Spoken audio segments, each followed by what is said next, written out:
একটা মহল ভারতের ইন্ধনে বা ফ্যাসিস্টদের ইন্ধনে এই ঘটনাটা ঘটাচ্ছে। আমাদের দেশে কিন্তু একটা এখানে সনাতন ধর্মীদের একটা সবচেয়ে বড় উৎসব কিন্তু চলছে।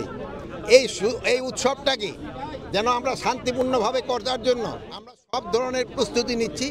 বাট একটা মহল যারা চাচ্ছে যে এই উৎসবটা যেন ধর্মীয় উদ্দীপনার সাথে এবং উৎসব মুখরভাবে হতে না পারে, এই জন্য কিন্তু চেষ্টা করতেছে। একটা মহলে কিন্তু এই খাগড়াছড়িতে এই ঘটনাটা ঘটার মাননীয় স্বরাষ্ট্র উপদেষ্টা ভারতের ইন্ধনে বা ফ্যাসিস্টদের ইন্ধনে এই ঘটনাটা ঘটাচ্ছে। তা আমরা এটা যেন ঘটাতে না পারে এই জন্য আমরা আমাদের সর্বাত্মক ব্যবস্থা নিচ্ছি। এই পার্বত্য চট্টগ্রামের যে উপদেষ্টা উনি ওই জায়গায় আছেন, উনি এই জিনিসটাও দেখতেছেন। উনি আইন শৃঙ্খলা বাহিনী এবং লোকাল লিডারদের সাথে কথা বলছেন। এখন পরিস্থিতি মোটামুটি সন্তোষজনক অবস্থায় আছে। তো আপনারা জানেন কিছু সন্ত্রাসী পাহাড়ের উপরে থেকে তারা ফায়ার করছে এবং এই হাতিয়ারগুলি অনেক সময় বাইরে থেকে আসছে, যেটা আপনি ভাই বললেন। আমি অবশ্য দেশের নাম বলতে চাই না, আমার সাংবাদিক ভাই দেশের নামটা বলে দিচ্ছে।